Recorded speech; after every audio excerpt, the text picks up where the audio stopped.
What's up, my comic comrades? We've got an epic battle on deck today. The Prince of the Saiyans Vegeta versus Marvel's Golden Guardian, the Sentry. It's a super interesting match because you have one of the strongest characters in anime up against one of the strongest heroes in comics. So we're gonna break down their stats and see who would likely come out on top. Now let the battle between anime and Marvel commence.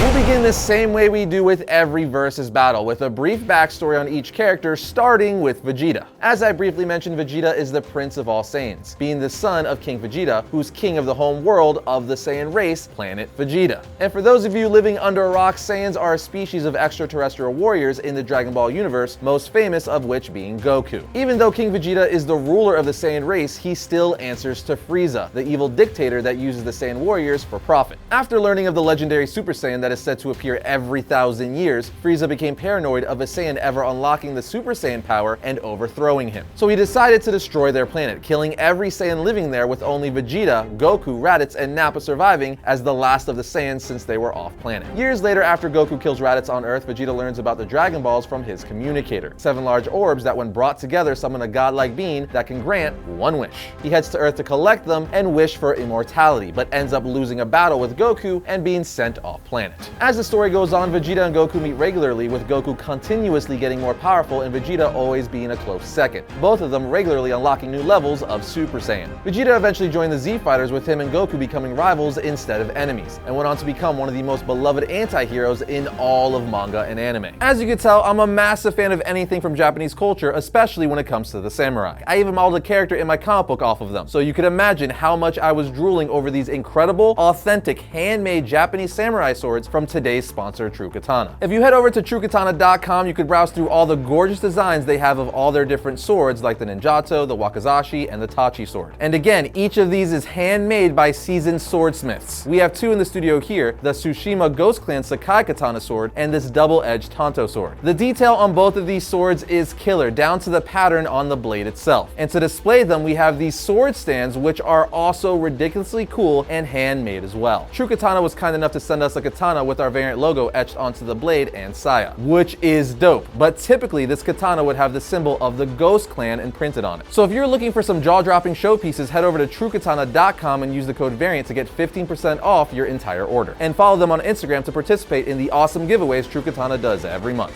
But now it's about time we move on to some Marvel, talking about Sentry. First things first, Sentry is pretty much a mashup between Captain America and Superman. Before he became Sentry, Robert Reynolds was a drug addict that broke into a laboratory, coming across a secret attempt at recreating and enhancing the super soldier serum. After drinking it, he gained the power of 1 million exploding suns, thus Captain America Superman hybrid. And in Sentry issue 1 from 2000, this origin is referenced as we see him take the formula, with the caption saying, "Suddenly a miraculous transformation takes place. The boy glows with an unknown energy." He makes himself a golden suit, and Sentry becomes one of the most famous superheroes of the Marvel universe. But we get this origin mixed in with the present Robert Reynolds, now older and having barely any recollection of his hero days, the few memories he has being the origin we're reading. Slowly returning to him now, and in turn his arch enemy, Void. He decides he needs to take the Sentry serum once again for the first time in years, to prepare for the Void's return and to warn Earth's mightiest heroes. But as more people start to remember who Sentry and the Void are, we find out why everyone forgot in the first place. You see, the Sentry and Void are 2 different parts of the same person. In order for Sentry to stop Void from destroying the world, he had a device installed on top of Avengers Tower that would erase Sentry from the minds of everyone on Earth, including his own. Thinking that since Void existed in his mind, erasing his and everyone's memories would effectively erase Void. Things don't necessarily go according to plan, but the point is that Sentry is a character who took a super soldier formula, effectively making him what we fans have dubbed Marvel Superman. Now that you know the basics of his and Vegeta's backstories, it's time to start talking about what's really important here, powers and abilities,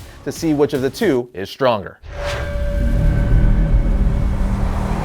Again, starting with Vegeta, he's hands down one of the most powerful characters in all of the Dragon Ball franchise, second only to Goku. He has immense strength, being able to lift 145,000 tons, and is also incredibly fast, easily moving faster than the speed of sound, and can surpass the speed of light, as he has been shown to dodge ki beams, which have previously been clocked at moving beyond light speed. And like all Saiyans, Vegeta's body is incredibly durable. Dude has been shown to take massive blows from extremely powerful enemies like Super Buu, Super 17, Omega Shenron, and more. He also has complete mastery over his internal energy, being able to use and manipulate it to sense other powerful beings and their position, lower his own ki to hide himself from others, or for abilities like energy waves, energy orbs, energy blasts, energy shields, and pretty much anything else you could think of. I briefly mentioned he can create energy orbs, which includes one of his most powerful attacks, the Big Bang attack, which he used to destroy Android 19. He also has the ability to teleport, has incredible superhuman stamina and agility, and of course he can fly, including in high atmospheric pressures and intense temperatures in environments similar to Superman. Vegeta possesses numerous more abilities and techniques to battle his enemies, such as his Fireball, Mouth Blast, Energy Rings, Dirty Fireworks, Amazing Impact, Genocide Breaker, and Final Flash being one of his most powerful attacks, where he fires a powerful beam from his palms. Dude goes berserk. Plus, to anyone remotely familiar with Dragon Ball, you've noticed I haven't even mentioned yet the numerous different forms of Super Saiyan so iconic to the franchise. Super Saiyan being essentially a temporary evolutionary state that gives a huge power boost and is specific to the Saiyan race. Super Saiyan God Super Saiyan Evolved, simply known as Blue Evolved, is his most powerful form yet, at least at the time of shooting this, since it feels like Goku and Vegeta are getting power upgrades like every other day. In this form, Vegeta gains about the same amount of power as Goku gets in his Super Saiyan Blue Kaioken mode, so about 20 times stronger than Super Saiyan Blue. My fellow Dragon Ball fans know just how powerful that is, but for my non-Dragon Ball fans out there, let's just say there's a reason Goku and Vegeta are always being compared to Superman. More so Goku, but Vegeta isn't far behind. In the manga, Jiren actually compared Blue Evolved to Goku's Ultra Instinct, which is insane because Goku is top dog in the Dragon Ball franchise, and Ultra Instinct is his strongest form to date. So for Jiren to compare Vegeta Blue Evolved to Ultra Instinct is all kinds of nuts. Layman's terms, Super Saiyan God form literally gives Vegeta the power of a god, and Blue Evolved is way beyond his normal god mode. So now that you've got a good sense of just how powerful he is, let's move on to Sentry. Out the gate, Sentry has superhuman strength, speed, senses, invulnerability and regeneration, phasing and intangibility, invisibility, telepathy, and under extreme emotional distress has been shown to bring people back from the dead, like the time he brought his wife back to life with a single touch by accident. But we're not done yet. He can shapeshift, has matter manipulation, telekinesis, and super healing. Sentry has even been shown in the Sentry Hulk one-shot to use a wave of radiation to calm down and depower the Hulk. But this isn't the only time he's gone head-to-head with the Jade Giant. One of Sentry's most popular fights is in the last issue of World War Hulk, where he fought the Hulk at arguably the strongest he's ever been. The battle lasted several pages, and Sentry was just excited he could finally let loose. Eventually, the battle ended in a standstill as they both reverted back to their human forms. Sentry's strength is so insane, he literally ripped Ares, the Olympian god of war, in half with his bare hands in Siege Issue 2. And later in Issue 3, he destroyed Asgard by flying through its foundation, single-handedly destroying Thor's home world. Not to mention the time in New Avengers Issue 2, where he flew one of the most powerful symbiotes in existence, Carnage, into space and ripped him in half like he did Ares. I see a pattern here. But what really takes him to the next level is his ability to harness the power of 1 million exploding suns to melt almost anything, atom by atom, like he once did to Absorbing Man in Civil War: The Return, dissolving him into just photons, neutrons, and solar wind. But if that's not enough, here's the real kicker. Sentry has also regenerated himself from a bare skeleton back to normal in mere seconds, and has also stated while fighting Thor that he can regenerate himself from a single atom, meaning, for all intents and purposes, Sentry is immortal. On top of just being downright one of the most powerful characters in all of comics, some would even argue that he could take down Superman, which, love him or hate him, Superman is the gold standard for strength in fiction. But now for what we've all been waiting for. It's time to give our opinion who would win in this battle. In the end, we think the winner would end up being Sentry, and for all you anime fans out there getting pissed off saying no way, let me explain. While Vegeta, especially in his Blue Evolved form, is crazy OP, Sentry is just more so. Dude literally defeated the Hulk, ripped the Greek god of war in half with his bare hands, defeated Thor, the god of thunder, and destroyed Asgard all by himself. Not to say Vegeta couldn't do some of that, but if he could, what really gives Sentry the edge is he's basically immortal. If Vegeta were able to severely injure Sentry or even kill him, it simply wouldn't last long, whereas there's no shot Vegeta's just gonna walk off a severe injury or come back from the dead, Zenzu Bean or otherwise. So with that reasoning, we think this fight ultimately goes to the man with the power of 1 million exploding suns,